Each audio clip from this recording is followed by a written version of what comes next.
जय Hind and hello guys, स्वागत है आपका आपके अपने YouTube चैनल ज्ञानदेव होस्ट में। और इस वीडियो में मैं आपको बताने वाला हूं बिहार कम्युनिटी हेल्थ ऑफिसर यानी कि CHO ऑनलाइन फॉर्म 2025 के बारे में कि कैसे आपको इस भर्ती का फॉर्म फिलअप करना है। गाइस, इस वीडियो के अंदर आपको रजिस्ट्रेशन से लेकर प्रिंट तक स्टेप बाय स्टेप पूरी जानकारी दी जाएगी, जिससे कि आप इस फॉर्म को बिना किसी मिस्टेक के भर पाएंगे। तो चलिए शुरू करते हैं। अगर आपने अभी तक वीडियो को लाइक शेयर नहीं किया कर दीजिएगा, और अगर आप चैनल के ऊपर नए हैं तो चैनल को सब्सक्राइब करके बेल आइकन ऑन कर लेना। फिर जो लिंक मैंने आपको इस वीडियो के डिस्क्रिप्शन में दिया है आप ओपन करेंगे। ओपन करने के बाद आपको जानने को मिलेगा कि इसमें आपकी 4500 पोस्ट निकाली गई है और आप यहां पर इस फॉर्म को 26 मई 2025 तक भर सकते हैं। इसके अलावा आप यहां पर जानेंगे कि इसमें अप्लाई करने के लिए जनरल, OBC, EWS को 500 रुपये फीस, SC ST PH को 125, ऑल कैटेगरी फीमेल को भी 125 रुपये फी करनी होगी। अब आप इंपोर्टेंट लिंक के सेक्शन में आएंगे और अप्लाई ऑनलाइन लिंक से पहले आपको ऑफिशियल नोटिफिकेशन PDF ओपन करना है, जिससे कि आपके सामने नोटिफिकेशन आएगा। इसमें आप कैटेगरी वाइज वैकेंसी डिटेल, आपकी टोटल वैकेंसी आप देखेंगे। फिर अप्लाई करने के लिए आपके पास क्या क्या विकल्प है वो आप चेक कर सकते हैं। आप इन 3 क्वालिफिकेशन में से किसी एक क्वालिफिकेशन के माध्यम से अप्लाई कर सकते हैं।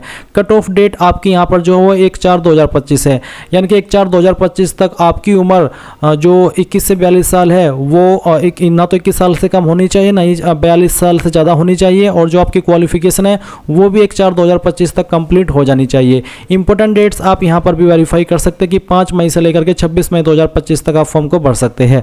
अब ये सभी इन्फॉर्मेशन चेक करने के बाद अगर आप इसमें एलिजिबल है और आपका इंटरेस्ट है फॉर्म को फिल करने का, तो आप इंपॉर्टेंट लिंक के सेक्शन में आकर के अप्लाइंग ऑनलाइन लिंक ओपन करेंगे। आपके सामने कुछ ऐसा इंटरफेस आएगा। यहाँ पर आ जाने के बाद में आपको इसमें नीचे की तरफ आना है और इसमें सभी इन्फॉर्मेशन चेक कर लेनी है। इसके बाद आप रजिस्टर के ऊपर क्लिक करेंगे। फिर आपके सामने कुछ ऐसा इंटरफेस आ जाएगा। अभी आप सबसे पहले आपका जो नाम है फर्स्ट नेम वो यहाँ पर डालिए, मिडिल नेम यहाँ पर डाल दीजिए, और उसके बाद में जो आपका लास्ट नेम है वो आप यहाँ पर भर दीजिए। फिर आपसे पूछे have you ever change name, क्या आपने 10वीं करने के बाद में कभी आपका नाम बदला है? अगर हाँ तो यस करें, अगर नहीं तो नो कर दीजिएगा। उसके बाद जो आपकी डेट ऑफ बर्थ है वो भी आपको यहाँ पर 10th के सर्टिफिकेट के अकॉर्डिंग फिल करनी है। तो आप यहाँ से पहले जो आपका ईयर है वो सिलेक्ट कर लीजिए, फिर यहाँ से मंथ, और उसके बाद में डे, तो आपका डेट ऑफ बर्थ आ जाएगा। फिर आपको यहाँ पर आपका जेंडर सेलेक्ट कर लेना है। उसके बाद में आपको यहाँ पर आपका मोबाइल नंबर डालना है। आपका मोबाइल नंबर आपको दोबारा डाल करके वेरीफाई कर देना है, और उसके बाद आप यहाँ पर देखेंगे आपकी ईमेल आईडी आपको डालनी है, उसको दोबारा डाल करके वेरीफाई करना है। देन आप जनरेट OTP के ऊपर क्लिक करेंगे तो आपके सामने एक न्यू विंडो ओपन होगी और आपको इस तरह का कैप्चा कोड देखने को मिलेगा। जैसे आप कैप्चा कोड डाल करके सबमिट करेंगे तो आपको यहाँ पर OTP सेंड किए जाएंगे, और आपको यहाँ पर जैसे ही OTP मिल जाए OTP वेरिफिकेशन कर देना है। फिर आप आई एग्री के ऊपर क्लिक करेंगे, ये कैप्चा कोड डालेंगे और रीवेरीफाई के ऊपर क्लिक कर देंगे। रीवेरीफाई के ऊपर क्लिक करने के बाद आपने यहाँ पर जो भी इंफॉर्मेशन अभी भरी, जैसे कि आपका नाम, आपका DOB, आपका नंबर, ईमेल, ये आपको डबल चेक करने को मिलेगी। आप यहाँ पर इन बॉक्स के ऊपर टिक करिएगा। इनके ऊपर टिक करने का मतलब यही है कि हाँ आपने इन सभी जानकारी को डबल चेक कर लिया है। अब आप यहाँ पर सबमिट कर देंगे और यहाँ से ओके कर दीजिएगा। ओके करने के बाद में जो आपका इसमें रजिस्ट्रेशन है वो हो जाएगा। अब आप इसको क्लोज कर दीजिए।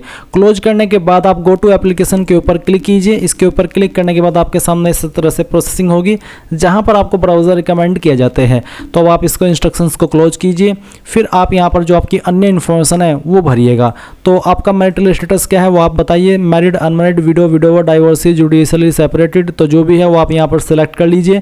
आपका रिलीजन इनमें से क्या है वो आपको सेलेक्ट कर लेना है। फिर आपका जो फादर नेम है वो भी आपको यहाँ पर एंटर कर देना है।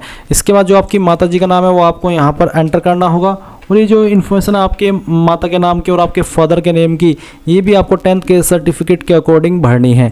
इसके बाद आप यहाँ पर देखेंगे पोस्ट, तो पोस्ट नेम के ऊपर क्लिक करके आपको कम्युनिटी हेल्थ ऑफिसर सेलेक्ट कर लेना है। फिर नेशनलिटी में आप इंडियन सेलेक्ट कर लेंगे। अब आपसे पूछा है are you domicile of Bihar, क्या आप बिहार के मूल निवासी है? अगर है तो यस, नहीं तो आप नो करेंगे। अगर आप हैं और यस कर रहे हैं तो फिर आप बताइए क्या आप आरक्षित वर्ग के विरुद्ध आरक्षण का दावा करते हैं, यानी कि जो आरक्षित वर्ग है क्या आप उनमें आते हैं? अगर हाँ तो यस, और यस करने के बाद में फिर आपको इनमें से आपकी रिजर्वेशन कैटेगरी सेलेक्ट करनी होगी। अगर आप यहाँ पर नो करते हैं तो फिर यहाँ पर गाइज आप जनरल कैटेगरी के अंदर काउंट होंगे। अगर आप जनरल से हैं तो आप इसमें नो कर सकते हैं, या फिर जो भी इसमें रिजर्वेशन मिलता है आप उसके लिए दावा कर रहे हैं तो आप यस करने के बाद में जो आपके यहाँ पर कैटेगरी है, कास्ट कैटेगरी जो भी है वो आपको यहाँ पर सेलेक्ट कर लेनी है। इस तरह से जैसे कि मैं आपको यहाँ पर सिलेक्ट करके दिखा रहा हूँ, तो जो भी है वो आप सिलेक्ट कर लीजिएगा। अगर आपकी कैटेगरी SC ST है तो आपको यहाँ पर आपकी कास्ट भी सिलेक्ट करनी होगी। इसके बाद आप नीचे की तरफ आएंगे और फिर देखेंगे अगर आप SC ST है तो आपको यहाँ पर कास्ट सर्टिफिकेट की जानकारी देनी है, कौन कौन सी कैटेगरी को, SC को, ST को, BC इन सभी को देनी होगी। तो कैटेगरी सर्टिफिकेट इश्यूइंग अथॉरिटी, कौन सी अथॉरिटी ने आपका सर्टिफिकेट जारी किया है? ये सर्टिफिकेट आपका जनरली तहसीलदार, नायब तहसीलदार, मजिस्ट्रेट, CO इनके द्वारा जारी होता है। आपको आपका सर्टिफिकेट चेक करना है, जहाँ पर मोहर लगी हुई होती है वहीं पर सक्षम अधिकारी के बाद में लिखा हुआ होता है कि कौन सी पोस्ट ने इसको जारी किया है, उसी पोस्ट का नाम आपको यहाँ पर लिख देना है। फिर कब ये सर्टिफिकेट आपका इशू हुआ है वो डेट आप सिलेक्ट कर लेंगे और कैटेगरी सर्टिफिकेट सीरियल नंबर आपको आपके सर्टिफिकेट पर ही मिलेगा, वो आप यहाँ पर डाल दीजिएगा। इसके बाद आप डोमिसाइल सर्टिफिकेट की जानकारी भरेंगे। ये जानकारी भी सेम तरीके से भरनी है। पहले बताना है कि आपका सर्टिफिकेट कौन सी पोस्ट के अधिकारी ने जारी किया है, फिर किस डेट में जारी हुआ है वो डेट आपको सिलेक्ट करनी होगी और उसका जो सीरियल नंबर है वो भी यहाँ पर डाल देना है। अब आते हैं मार्क ऑफ विजिबल आइडेंटिफिकेशन, आपकी बॉडी के ऊपर वो निशान जिससे आपकी बॉडी की पहचान होती है। ये निशान आपकी बॉडी के ऊपर कहीं पर भी हो सकता है, तो उस निशान के बारे में आप यहाँ पर लिख दीजिए। अगर कोई भी ऐसा परमानेंट आपकी बॉडी के ऊपर मार्क नहीं है तो आप नो मार्क लिख सकते हैं। अब आपको यहाँ पर इनमें से कोई एक ID सेलेक्ट कर लेनी है। जो भी ID आपने सेलेक्ट की है उसका नंबर डालना है और उस ID के ऊपर आपका नाम क्या है वो एग्जैक्ट नाम आपको यहाँ पर लिखना है। फिर आप यहाँ पर टिक करेंगे और सेव एंड नेक्स्ट के ऊपर क्लिक कर देंगे। अब आपके सामने एडिशनल डिटेल में कुछ और जानकारी आई है जो कि आपको यहाँ पर भरनी है। जैसे कि पहला सवाल है कि अनिवार्य योग्यता प्राप्त करने का वर्ष, आपने जो आपकी अनिवार्य योग्यता है, जरूरी क्वालिफिकेशन है वो कौन से ईयर के अंदर पास की है। मैं डेमो के लिए अगर 2019 सेलेक्ट करता हूँ तो यहाँ पर कोई जो एरर है वो मेरे सामने नहीं आया। और इसके बाद यहाँ पर चलिए जो मेरी एग्जैक्ट है वो मैं सेलेक्ट कर लेता हूँ। उसके बाद में आपकी क्या आप विकलांग है और आपकी विकलांगता 40% या उससे ज़्यादा है। अगर आप ऐसे कैंडिडेट है तो आप इस वाले ऑप्शन में यस करिएगा, नहीं तो आपको नो करना है। फिर सवाल है कि क्या आप स्वतंत्रता सेनानी के आश्रित है, अगर है आप डिपेंडेंट ऑफ फ्रीडम फाइटर तो यस, नहीं तो आपको नो करना है। फिर पूछा कि क्या आप बिहार राज्य के NHM स्वास्थ्य विभाग के विभागीय कर्मचारी के रूप में आयु में छूट का दावा करते हैं। अगर आप ऐसे कैंडिडेट है तो आप यहाँ पर छूट का दावा कर रहे हो तो यस करिए, नहीं कर रहे हो तो नो कर दीजिए।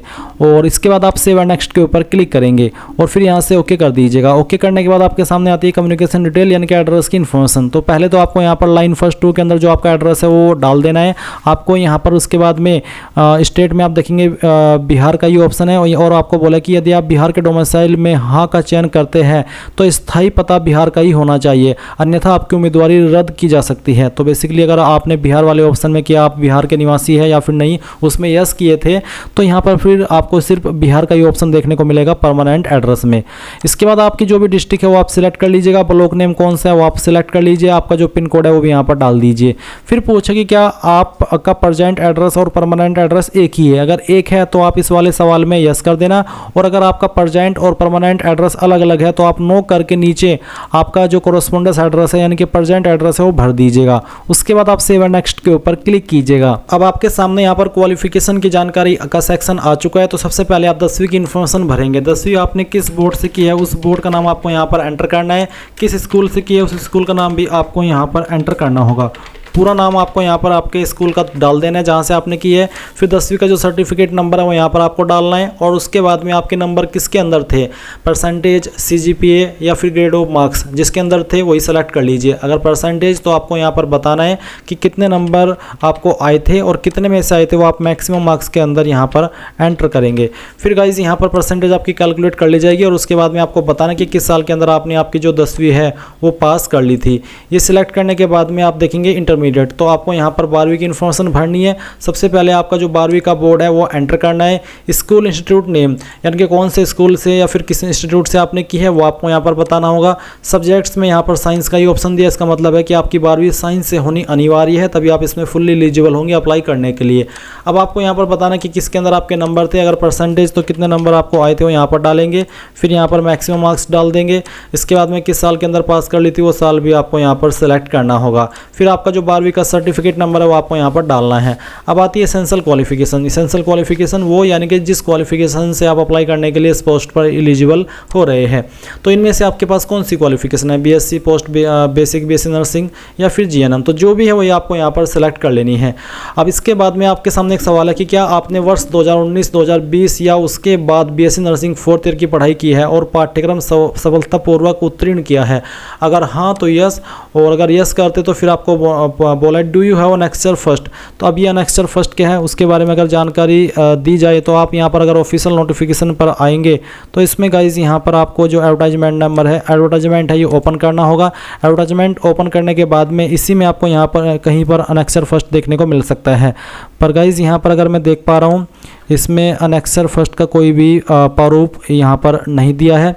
तो चलिए हम इसको स्किप करते हैं। फिर यहाँ पर आता है मैं मैनुअल ऑफ ऑनलाइन एप्लीकेशन। अब तो इसमें यहाँ पर अनेक्सर फर्स्ट की कोई इन्फॉर्मेशन नहीं दी गई है, तो इसका मतलब है कि ये आपके पास खुद से ही होना चाहिए, या मुझे इस संबंध में अगर कोई इन्फॉर्मेशन अतिरिक्त मिलती है तो मैं आपको उसके बारे में बताऊंगा। और अगर यहाँ पर गाइज आप इस वाले ऑप्शन में नो करते हैं कि जो कि है क्या आपने वर्ष 2019-20 या उसके बाद BSc नर्सिंग 4th ईयर की पढ़ाई की है और पाठ्यक्रम सफलतापूर्वक उत्तीर्ण किया है, तो आप यहाँ पर नो करेंगे।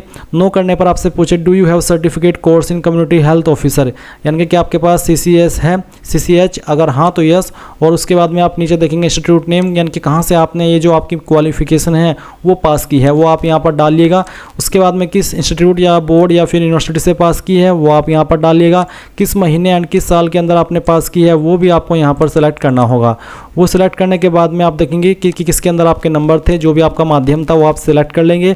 अगर परसेंटेज तो आपको बताने कि कितने नंबर आए थे और फिर कितने में से आए थे वो आप मैक्सिमम मार्क्स में लिखेंगे, और आपका जो सर्टिफिकेट नंबर है वो आप यहाँ पर डाल देंगे। ये इन्फॉर्मेशन भरने के बाद नीचे की तरफ आएगा नर्सिंग काउंसिल। तो उसमें पूछा कि क्या आप बिहार परिचारिका निबंधन परिषद से संबंधित है, are you registered with Bihar nursing registration council. अगर हाँ तो आप यहाँ पर यस करेंगे, अगर नहीं तो आप नो करेंगे। नो करने पर आपको जो आपने अदर स्टेट के अंदर रजिस्ट्रेशन करा करके रखा है आपका, जो कि आपके पास होना अनिवार्य है, वो आप रजिस्ट्रेशन नंबर यहाँ पर डाल देंगे और किस स्टेट में रजिस्ट्रेशन कराया है वो डेट भी देंगे।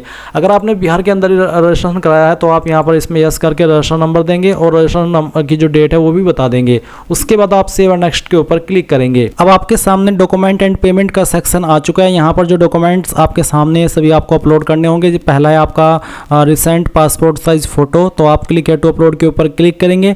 जानेंगे कि आपके फोटो का बैकग्राउंड व्हाइट होना चाहिए, साइज 80 से 200 KB के बीच में होना चाहिए, फॉर्मेट JPEG या फिर JPG का रहना चाहिए। तो आप ब्राउज टू अपलोड पर क्लिक करेंगे, जहाँ पर भी आपकी फोटो फाइल है सेलेक्ट करेंगे।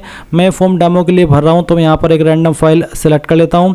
ये फाइल सेलेक्ट करने के बाद में मैं यहाँ से इसको ओपन करता हूँ। ओपन करने के बाद में यहाँ पर फाइल आपकी आएगी, आप इसको क्लोज करेंगे और व्यू अपलोडेड फोटो के ऊपर क्लिक करके व्यू भी कर लेंगे। फिर आपको यहाँ पर आपका सिग्नेचर अपलोड करना है। इसका साइज 50 से 80 KB के बीच में होना चाहिए। तो आप यहाँ पर साइन की फाइल सेलेक्ट करेंगे।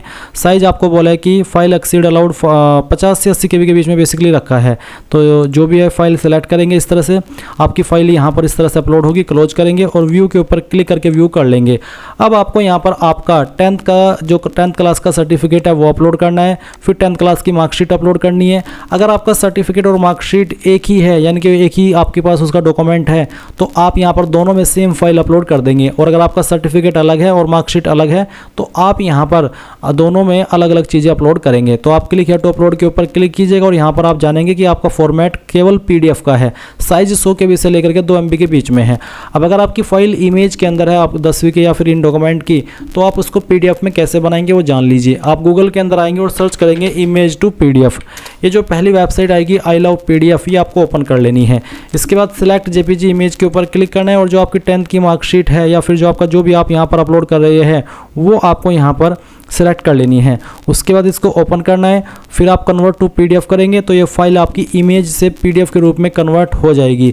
जैसे ये फाइल कन्वर्ट हो तो आप डाउनलोड PDF के ऊपर क्लिक करके इसको डाउनलोड कर लेंगे और उसके बाद में ब्राउज टू अपलोड के ऊपर क्लिक करेंगे। जो फाइल अभी आपने कन्वर्ट की है इस फाइल को आप यहाँ पर सेलेक्ट करेंगे, ओपन करेंगे। आपकी फाइल इस तरह से आएगी, क्लोज कर दीजिएगा और व्यू के ऊपर क्लिक करके इसको व्यू कर लीजिएगा।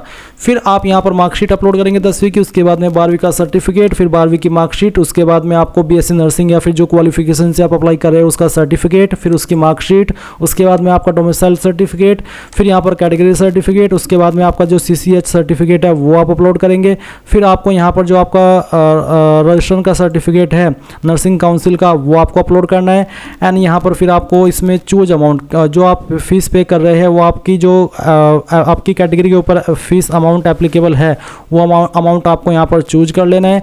उसके बाद आप नीचे की तरफ आएंगे, यहाँ पर टिक करेंगे। इन सभी के ऊपर टिक करने के बाद में आप यहाँ पर आई एग्री के ऊपर क्लिक करके कैप्चा कोड डालेंगे।